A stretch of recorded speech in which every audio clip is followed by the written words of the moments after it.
غلام ہو یا مریض ہو اس کی کوئی قید نہیں ہے، جیسا کہ ابھی آگے آئے گا جماعت کے بیان میں. والاذن العام، اور عام اجازت کا ہونا، یعنی جو شخص بھی جمعہ کی نماز پڑھنے کے لیے آنا چاہے وہ آ سکتا ہو. جمعہ کی نماز سے کسی کو نہ روکا جائے، یہ بھی شرط ہے. اگر جمعہ کی نماز سے کسی کو روکا جائے گا تو ایسی صورت میں جمعہ کی نماز درست نہیں ہے. والجماعت وهم ثلاثة رجال غیر الامام ولو كانوا عبیدا او مسافرین او مرضا. اور جماعت کا ہونا، اور جماعت وہ 3 مردوں کا ہونا ہے امام کے علاوہ، اگرچہ وہ غلام ہوں یا مسافر ہوں یا بیمار ہوں. ٹھیک ہے، تو جمعہ کے منعقد ہونے کے لیے 3 مردوں کا ہونا ضروری ہے، اور وہ 3 مرد امام کے علاوہ ہوں گے، یعنی امام کو لے کر کے 4 مردوں کا ہونا ضروری ہے، اگرچہ وہ غلام ہو یا مسافر ہو یا مریض ہو، کوئی بھی ہو، ہر ایک سے جمعہ منعقد ہو جائے گا. والشرط بقاؤہم مع الامام حتی یسجد، اور ان کا باقی رہنا شرط ہے امام کے ساتھ یہاں تک کہ امام سجدہ کر لے. یعنی جب تک امام سجدہ نہ کرے تب تک ان تینوں کا حاضر ہونا ضروری ہے. ٹھیک ہے، ان تینوں کا حاضر رہنا اس وقت تک جب تک امام سجدہ نہ کر لے تب تک حاضر رہنا ضروری ہے. فإن نفروا بعد سجوده أتمها وحده جمعة وإن نفروا قبل سجوده بطلت.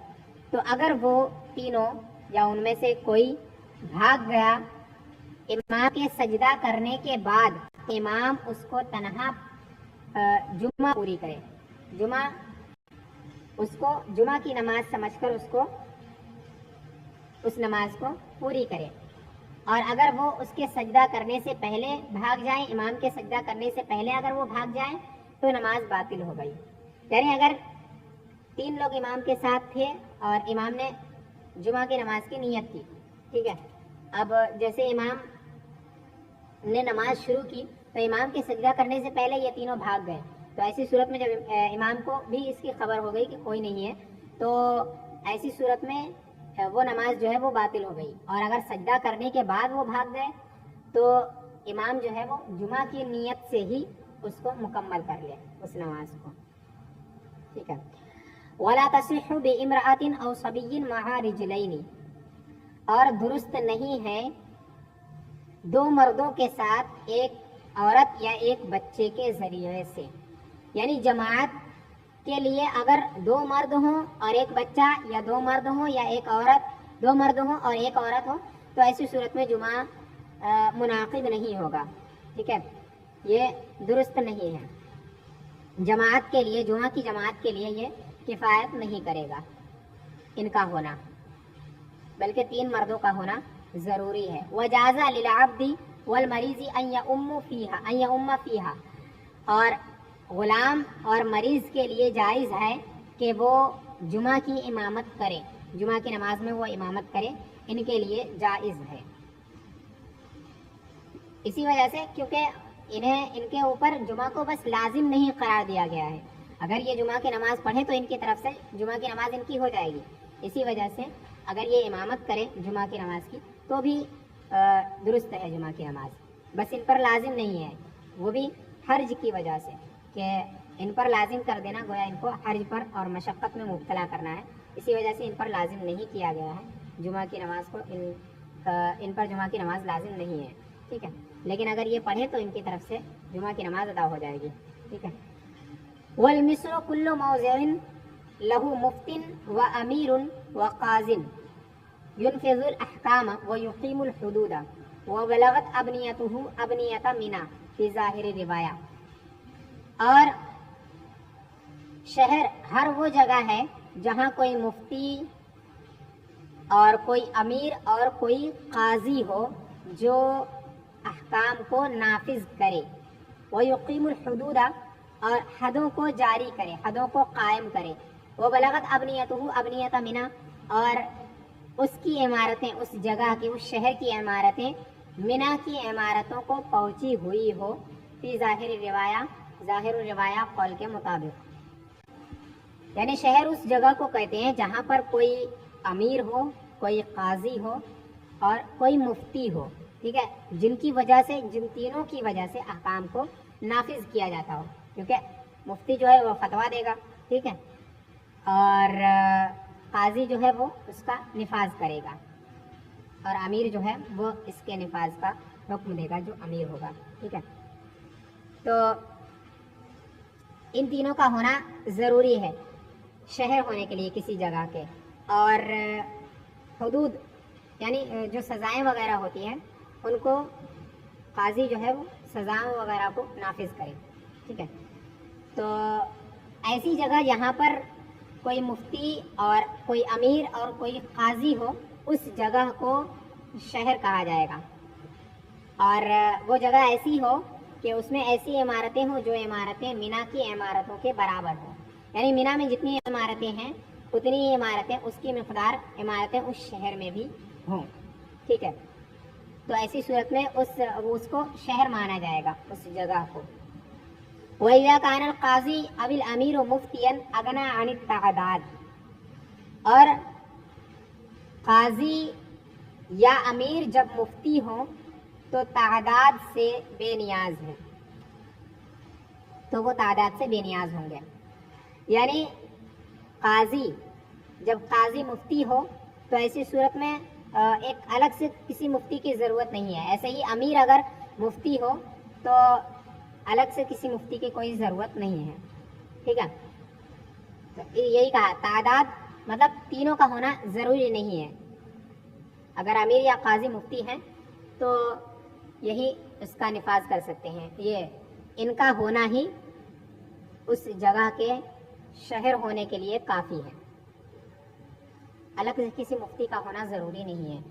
وجازت الجمعۃ بمنی فی الموسم للخلیفہ او امیر الحجاز، اور جمعہ کی نماز جائز ہے، درست ہے مینا میں حج کے موسم میں خلیفہ یا امیر حجاز کے لیے، یعنی مینا جو ہے وہ اصل میں شہر نہیں ہے، شہر کے حکم میں بھی مینا نہیں ہے، لیکن حج کے موسم میں وہاں پر جب مینا میں حجاج رہتے ہیں تو ایسی صورت میں وہاں پر اگر جمعہ پڑ جائے تو اس صورت میں وہاں جمعہ کی نماز ادا کی جائے گی، کیونکہ اس وقت مینا جو ہے وہ شہر کے حکم میں آ جاتا ہے، ٹھیک ہے۔ تو حج کے موسم میں وہاں پر جمعہ کی نماز درست ہے۔ وصح الاقتصار في الخطبة على نحو تسبيحة أو تحميدة مع الكراهة، اور اقتصار خطبے میں درست ہے ایک تسبیح یا تحمید کی مقدار کراہت کے ساتھ، یعنی خطبہ اگر اتنا مختصر کر دیا کہ اس میں صرف ایک تسبیح پڑھی یا صرف تحمید ایک مرتبہ کی، تو ایسی صورت میں خطبہ تو ہو جائے گا لیکن مکروہ ہے ایسا کرنا، ٹھیک ہے۔ وسنن الخطبۃ 18 شیئا، اور خطبہ کی سنتیں 18 چیزیں ہیں، یعنی خطبہ کے لیے 18 چیزیں سنت ہیں۔ الطہارۃ، طہارت کا ہونا یعنی پاکی، جس طرح نماز کے لیے پاکی ضروری ہے ویسے ہی طہارت کے لیے بھی باوضو ہونا، ٹھیک ہے۔ اور وستر العورت، اور عورت کا چھپانا، یعنی ستر جو ہے وہ خطبہ دینے والے کا اپنے ستر کو چھپانا۔ والجلوس علی المنبر قبل الشروع فی الخطبۃ، خطبے کے شروع کرنے سے پہلے ممبر پر بیٹھنا یہ بھی سنت ہے۔ والاذان بین یدیہ کالاقامۃ، اور اذان امام کے سامنے ہونا اقامت کی طرح، جس طرح اقامت امام کے سامنے ہوتی ہے ویسے ہی اذان بھی امام کے سامنے ہو، یہ بھی سنت ہے۔ والسیف بیسارہ متکئا علیہ فی کل بلدۃ فتحت عن وطن، اور بائیں ہاتھ میں تلوار کا ہونا جس پر وہ ٹیک لگائے ہو ہر اس شہر میں جس کو غلبے کے ذریعے فتح کیا گیا ہو، یعنی ایسا شہر جہاں پر مسلمانوں نے فتح حاصل کی ہو غلبے کے ذریعے سے. تو ایسے شہر میں بائیں ہاتھ تلوار کا ہونا، تلوار پکڑے رہے، خطبہ دیتے وقت خطیب بائیں ہاتھ میں تلوار لیے رہے اور اس پر ٹیک لگائے رہے. ٹھیک ہے. وَبِدُونِهِ فِي بَلْدَةٍ فُتِحَتْ صُلْحًا، اور اس کے بغیر اس شہر میں جس کو صلح کے ذریعے سے فتح کیا گیا ہو، یعنی وہ شہر جس میں غلبے کے ذریعے سے نہیں بلکہ صلح کے ذریعے سے جس شہر کو فتح کیا گیا ہے، اس شہر میں تلوار کا نہ پکڑنا، یہ سنت ہے. وَإِسْتِقْبَالُ الْقَوْمِ بِوَجْهِهِ، اور لوگوں کی طرف متوجہ ہونا اور لوگوں کا امام کی طرف متوجہ ہونا، دونوں سنت ہے. ٹھیک ہے. لوگوں کا امام کی طرف متوجہ ہونا اور امام کا لوگوں کی طرف متوجہ ہونا. وَبِدَاتُهُ بِحَمْدِ اللَّهِ وَالثَّنَاءُ عَلَيْهِ بِمَا هُوَ أَهْلُهُ، اور شروع کرنا اللہ تبارک و تعالی کی حمد سے، والثناء علیہ، اور اس پر اس کی ثنا سے، اللہ تبارک و تعالی کی حمد اور اس کی ثنا سے، ان الفاظ کے ذریعے سے جس کا وہ اہل ہے، اس کے ذریعے سے جس کا وہ اہل ہے، یعنی اللہ تبارک و تعالی کی شان کے لائق اس کی تحمید اور اس کی ثنا بیان کرنا، اس سے خطبے کا شروع کرنا یہ سنت ہے. والشہادتان، اور شہادتین پڑھنا. اچھا، یہ وَبِدَاتُ بِحَمْدِ اللَّهِ، اور اللہ کی حمد سے خطبے کا شروع کرنا. وَالثَّنَاءُ عَلَيْهِ، یہ الگ عبارت ہے، اس کا عطف ہے اس پر، وَبِدَاتُهُ پر. اور ثنا پڑھنا، اللہ تبارک و تعالیٰ کی ثنا بیان کرنا اس کے ذریعے سے جس کا وہ اہل ہے، یعنی اللہ تبارک و تعالیٰ کی جیسی شان ہے اس کی شان کے لائق اس کی ثنا بیان کرنا. والشہادتان، اور شہادتین پڑھنا، یعنی دونوں کلمے شہادت کے. والصلاة علی النبی صلی اللہ علیہ وسلم، نبی کریم صلی اللہ علیہ وسلم پر درود شریف پڑھنا. والتذکیر، اور نصیحت کرنا. وقراءۃ آیۃ من القرآن، اور قرآن شریف کی کسی آیت کا پڑھنا. وخطبتان، اور دو خطبوں کا ہونا، یہ سب سنتیں ہیں، خطبے دو ہوں. والجلوس بین الخطبتین، اور دونوں خطبوں کے درمیان میں بیٹھنا، یہ بھی سنت ہے. وإعادة الحمد والثناء والصلاة على النبی فی ابتداء الخطبۃ الثانیۃ، اور حمد، ثنا اور نبی کریم صلی اللہ علیہ وسلم پر درود کا اعادہ کرنا دوسرے خطبے میں، دوسرے خطبے کی ابتدا میں، یعنی جب دوسرا خطبہ شروع کرے تو اس میں بھی ان چیزوں کو دہرائے، حمد کو، ثنا کو، اور حضور صلی اللہ علیہ وسلم پر درود شریف پڑھنے کو دہرائے، ان سب کا اعادہ کرے. ٹھیک ہے. والدعاء فیہا للمؤمنین والمؤمنات بالاستغفار لہم، اور اس میں دعا کرنا تمام مومنین اور مومنات کے استغفار کی، مومنین اور مومنات کے استغفار کی دعا کرنا اس خطبے کے اندر، یہ بھی سنت ہے. وَأَن يَسْمَعَ الْقَوْمَ، وَأَن يَسْمَعَ الْقَوْمَ الْخُطْبَةَ، اور یہ کہ قوم خطبے کو سنے. ٹھیک ہے، قوم خطبے کو سنے، یہ بھی سنت ہے.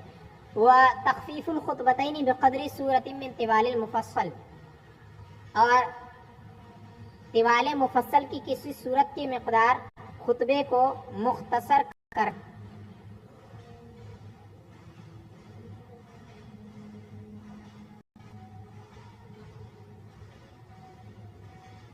سورہ حجرات سے لے کر کے سورہ بروج تک جو صورتیں ہیں ان کو طوال مفصل میں شمار کیا جاتا ہے. ٹھیک ہے. وَيُكْرَهُ التَّطْوِيلُ، اور زیادہ لمبا کرنا مکروہ ہے، یعنی خطبے کو زیادہ لمبا کر دینا یہ مکروہ ہے.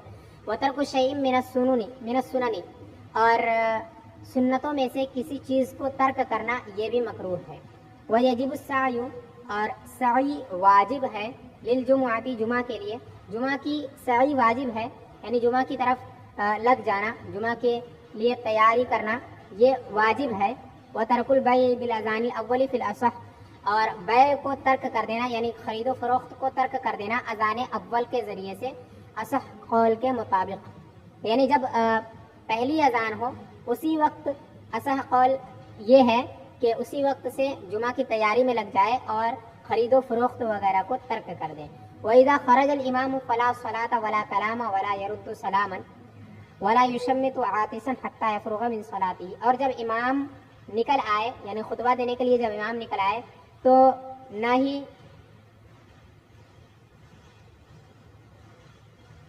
نماز ہے، نہ ہی بات چیت ہے، اور نہ سلام کا جواب دے، اور نہ ہی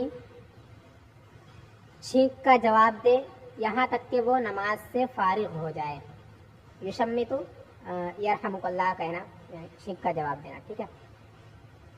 تو جب امام خطبہ دینے کے لیے ممبر پر آ جائے تو اس کے بعد نہ کوئی نماز پڑھے، نہ کوئی بات چیت کرے، نہ ہی کسی سلام کا جواب دے، اور نہ ہی کسی کی چھینک کا جواب دے، یہاں تک کہ جمعہ کی نماز ہو جائے۔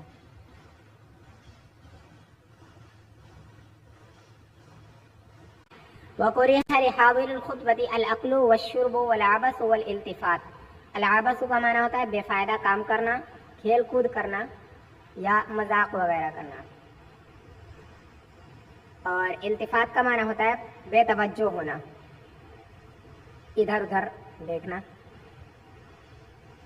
خطبے کے حاضر کے لیے یعنی خطبہ سننے کے لیے جو حاضر ہو اس کے لیے، خطبے کے حاضرین کے لیے یا حاضر کے لیے کھانا پینا اور کھیل کود کرنا اور بے توجہ ہونا مکروہ ہے، اور یہ سب کراہت تحریمی میں ہے۔ یعنی جب جو شخص خطبہ سن رہا ہو اس کے لیے کھانا پینا اور کھیل کود میں لگنا اور ایسے ہی بے توجہ ہونا، یہ سب کے سب مکروہ ہے،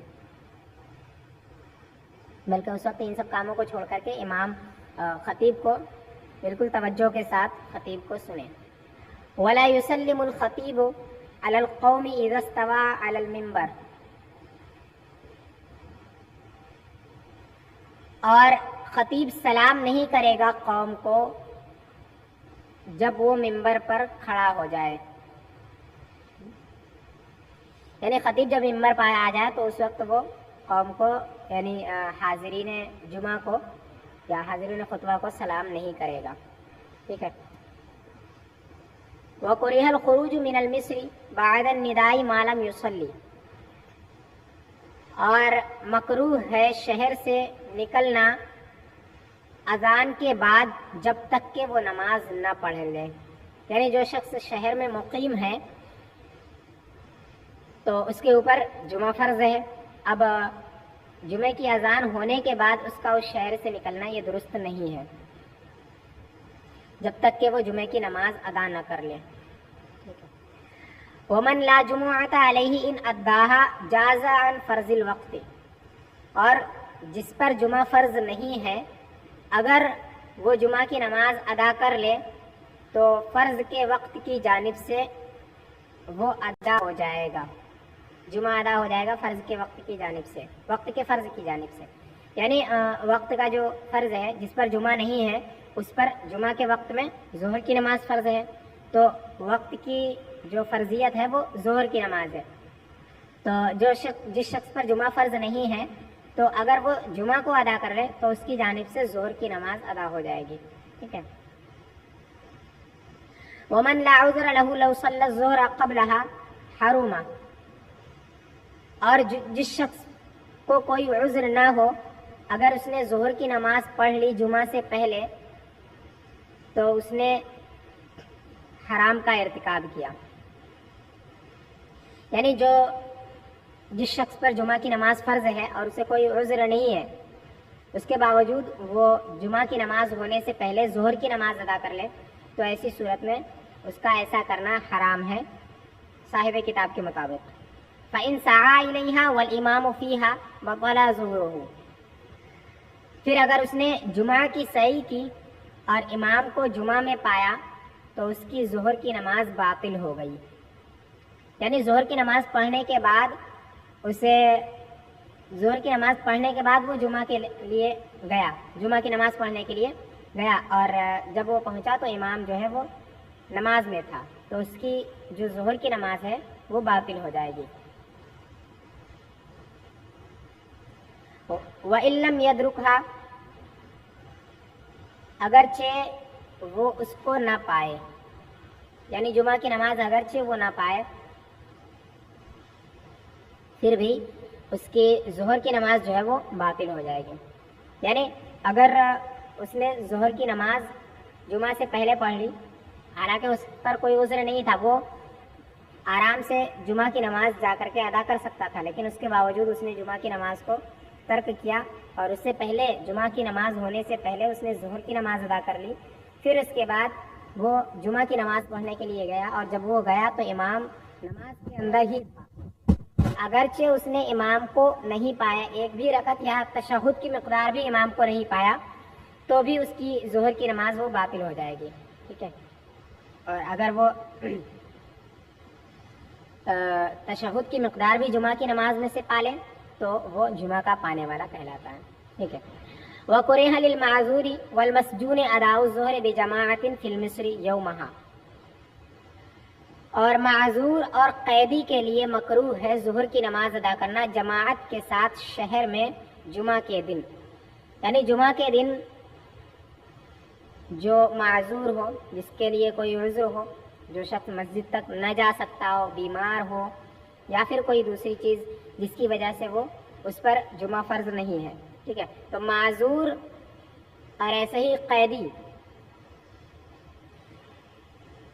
جسے نماز میں جمعہ کے لیے نماز میں جانے کی اجازت نہیں ہے، تو ان دونوں کے لیے یہ دونوں اگر جماعت کے ساتھ ظہر کی نماز شہر میں اسی دن ادا کریں تو یہ مکروہ ہے، ایسا کرنا مکروہ ہے، ٹھیک ہے۔ جماعت کے ساتھ ظہر کی نماز ان لوگوں کا پڑھنا شہر کے اندر درست نہیں ہے، مکروہ ہے۔ وَمَنْ أَدْرَكَهَا فِي التَّشَهُّدِ أَوْ سُجُودَ السَّهْوِ أَتَمَّ جُمُعَةً، اور جس نے جمعہ کو پا لیا تشہد میں یا سجدہ سہو میں تو جمعہ کو وہ مکمل کرے، یعنی کوئی شخص جمعہ کی نماز کے لیے حاضر ہوا اور جب وہ حاضر ہوا تو امام تشہد کے اندر تھا یا پھر امام سجدہ سہو کر رہا تھا اور وہ اس میں شامل ہو گیا تشہد میں یا سجدہ سہو میں، تو وہ باقی نماز کو امام کے سلام پھیرنے کے بعد مکمل کر لے، ٹھیک ہے، اس کی جمعہ کی نماز ہو جائے گی۔